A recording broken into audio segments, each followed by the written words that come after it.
3 अप्रैल Friday के दिन में हमने देखा कि किस तरह शगुफ्ता को बाबूघाट इलाके में आग लगाकर 98% बंद के साथ में जला दिया गया, जिसके अगले ही दिन उसकी मौत हो जाती है और उसके बाद एक आरोपी को पुलिस अरेस्ट कर लेती है।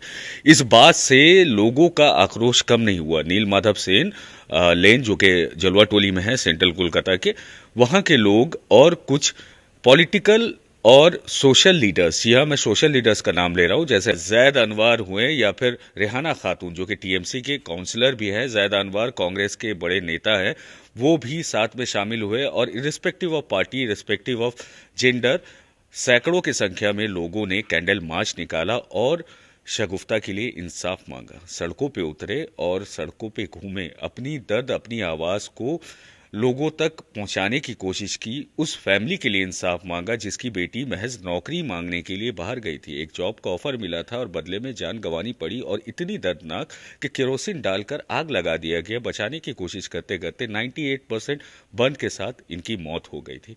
तो क्या कुछ कहा जैद अनवर ने और कैसी आक्रोश है लोगों के, आइए आपको इस वीडियो में दिखाते हैं। इस न्यूज रिपोर्ट में आपको डिटेल में दिखेगा कि लोगों के दिलों में क्या चल रहा है। शुक्रिया। कार नहीं है, अभी आचार संहिता लागू है, मगर मामला क्या है कि ऐसा जहन कैसे बना? सवाल ये है ना, आप मुआशरा कैसे बनाया, आपने समाज क्या बनाया?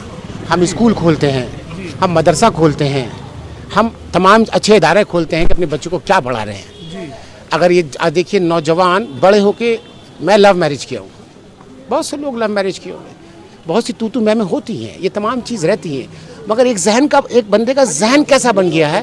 सवाल इस पे है कि एडमिनिस्ट्रेशन क्या कर रहा है, किस तरह का समाज बना रहा है कि आदमी घर के अंधेरे में दरवाज़ा बंद करके मारता था मर्द औरतों को, फिर कुछ दिन के बाद वो ख़त्म हुआ। मगर आज ऐसा दिन आ गया कि दिन दिहाड़े, जहां आप बताइए, जहां पर 144 कभी भी लग सकता है, जिसको बोला जाता है कि डाउनटाउन इन इंग्लिश में, जिसको बोला जाता है कि बहुत पॉश एरिया है, जिसे बाबूघाट कहते हैं, ईडन गार्डन बोलते हैं, वहाँ पर हल्का सा टायर फटता है, 4 तो पुलिस का वैन चला आता है, 50 तो क्या बोलते हैं, रेफ चला आता है। बात समझे? ये तमाम चीज़ होने के बावजूद एक बच्ची जल जाती है दिन दिहाड़े, 4 बजे, अंधेरा भी नहीं था, दिन के दिन। आप सोचिए किस तरह का जहन बना दिया गया है कि वो बच्ची जल जाती है। तो यही सवाल हमारा है कि एडमिनिस्ट्रेशन से, जो भी पुलिस है, क्या आपने बनाया माशरे को कि एक बच्ची जल जा रही है? बाबूघाट के पास में कई सारे एडमिनिस्ट्रेटिव बिल्डिंग है, वहाँ पे कलकत्ता हाई कोर्ट है, वहाँ पे विधानसभा है, इतना कुछ होने के बावजूद भी अगर वहाँ नेग्लिजेंस है तो ये पुलिस की नाकामी कह सकते हैं इसको। देखिए, हम पैसा खर्चा करते हैं, पार्लियामेंट से बहुत सी चीज़ पास होती है, जैसे VCCTV लगाओ, असेंबली से पास होती है, वो तमाम कहाँ है, ज़मीनी तौर पर कहाँ है?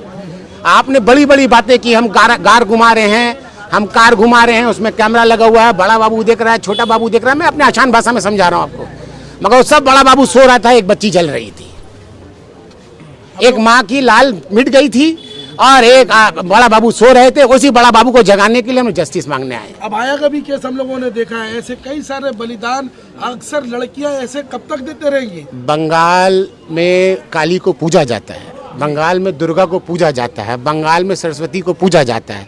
बंगाल की खासियत क्या है ना, बंगाली ऐसा जगह है जहाँ पर औरतों को पूजा जाता है बनिस्बत दूसरे स्टेट में, हिंदुस्तान के दूसरे स्टेट में। उसके बाद में अगर बंगाल में लड़की सेफ नहीं है, औरत सेफ नहीं है, तो नालत ऐसे सरकार पर, ऐसे एडमिनिस्ट्रेशन, ऐसे पुलिस पे। जाहिर आलम जो है, आप जैसे मोहम्मद जाहिद साहब के, आपको एक बतौर आपकी कई सारे रिलेटिव्स में भी लड़कियां होंगी, तो क्या इस बात से आपको डर लगता है, सहम जाते हैं? अब तो लोग डर जाते हैं कि ड्राइवर के साथ लड़की भेजे कि नहीं भेजे, बस पे भेजे कि नहीं भेजे, स्कूल जा रही है, रिक्शा में भेजे कि नहीं भेजे।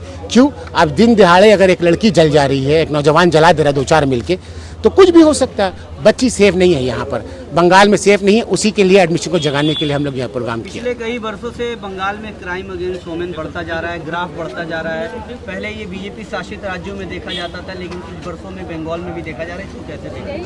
खरबूजा को देख के रंग बदलता है, बात समझे? वही वाला मामला है। अभी आप देखिए ना क्या हो रहा है, बंगाल को आप किस तरह ले गई है। बंगाल की चीफ मिनिस्टर साहिबा औरत थी, मुझे तो अफसोस है, वहाँ की असेंबली लेजिस्लेटिव जो थी वो भी औरत थी। आप सोचिए, वहाँ एक औरत जल जाती है, डबल इंजन के दोनों थे, उसके बाद भी औरत जल जाती है। और कहीं ना कहीं वो थाना की OC भी औरत है, उसके बाद भी जल जाती है। आइयो, उसके बाद भी जल जाती है। आइयो, तो क्या है, यानी कि आप अपना काम नहीं कर रही हैं। आप पुलिस अपना काम नहीं कर रही है, सब झूठे हैं, जितना भी कैमरा बताया है सब झूठे हैं, जो रोड पे सिक्योरिटी घूमती है वो झूठी है, आपको जलते हुए छोड़ दिया जाता है। उसी का इंसाफ मांगने के लिए हम तमाम यहाँ पहुँचे हैं गुड्डू भाई के क़यादत में, और मैं उम्मीद करता हूँ आगे गुड्डू भाई आपको बताएं। एक सवाल, जब रास्ते में छोटी सी एक्सीडेंट हो जाती है या कुछ हो जाता है, लोग रास्ते में उतर जाते हैं, चक्का जाम कर देते हैं, यहाँ से गाड़ी तक को जला देते, बहुत ऐसा वाकया कलकत्ता में हुआ है। पर ये जो वाकया है कलकत्ता में देखा गया है शगुफ्ता के साथ, जो वो छोटा मोटा वाकया नहीं, इलेक्शन के वक्त में हुआ, ये दौरान में हुआ, अभी भी प्रशासन चुप है, चुप्पी जानता नहीं, क्या लग रहा है, क्या वसीम बरेलवी का एक शेर है ना, हर आदमी दौड़ता है भीड़ की तरफ, फिर वो भी चाहता है उसे रास्ता मिले। तो मामला क्या है ना, सब लोग ना बचे हुए हैं, पोलराइजेशन नहीं हो जाए, मैं हिंदू को खुश कर दूं या मुसलमान को खुश कर दूं, यहाँ हिंदू मुस्लिम तो है नहीं, यहाँ मामला है कि एक गरीब की बच्ची मर जाए कोई बात नहीं होगी। अगर यही कोई डॉक्टर होती, भाई आप बताइए इंसाफ से, यही कोई नर्स होती, यही कोई जर्नलिस्ट होती, तो पूरा बंगाल रास्ते पर उतर जाता, वहाँ पर फिर बंगाली बात होता। मैं गलत नहीं, बहुत इंसाफ से बात कर रहे हैं। मगर एक पसमंदा मुसलमान की बच्ची है, पसमंदा मुसलमान से कमज़ोर गरीब तबका आवाज़ नहीं उठा सकती। ये नहीं कि मुसलमान लफ्ज़ है, सच जो है वो बता रहा हूँ, वो गरीब है, मजबूर है, वो पहुँच नहीं पाएगी, उसको पता ही नहीं कोर्ट क्या है, पुलिस क्या है, उसी का ब्रिज बनने हम लोग आए हैं। हम और गुड्डू भाई तमाम लोग हम यहाँ पर आए कि उसकी बात वहाँ तक पहुँचे और एडमिनिस्ट्रेशन वहाँ से जागे। आपके माध्यम से कहना चाहता हूँ कि तमाम के तमाम प्रिंट मीडिया, इलेक्ट्रॉनिक मीडिया इस बात को दिखाए। मैं एक मिनट बोल सकता हूँ गुड्डू भाई, आज आपके क़यादत में और यहाँ पे ज़ैद साहब मौजूद है, ज़ैद अंवर साहब मौजूद है, हम लोगों ने देखा है कि किस पहला बात बोलना चाहेंगे कि पुलिस तो नाकाम है ही है। क्यों स्पॉट पे मैंने जाके देखा, एडन गार्डन आप देख रहे हैं, उसके बस जस्ट जहाँ से एडन गार्डन ख़त्म होता है उसके बगल में एडन गार्डन पार्क है, उसके अपोजिट में एक मैदान है, मैदान के बीचों बीच साइड में जंगल है, उस जंगल में उस लड़की को जलाया गया है। और जो आप उस रास्ते पे जाइएगा तो वहाँ पे 4 कैमरा है, 1 2 3 4 कैमरा है। कोई भी एंटर करेगा, जैसे कि मैं कल गया हूँ तो हमारा भी फोटो भी शूट हो गया जो हम कल गए, ठीक है। अब मेरा बोलने का माने ये है कि बंगाल में लड़की सेफ क्यों नहीं है। आज ये जलोटोली में ये हुआ है, कल कहीं भी हो सकता है बंगाल के अंदर में, तो इसके लिए हम लोग को जस्टिस चाहिए। जो लड़की जो डेट करके शगुफ्ता परवीन, ठीक है, उसने मरते मरते बयान दिए, ऑडियो है हमारे पास कि हमको सिद्धार्थ ने जलाया है।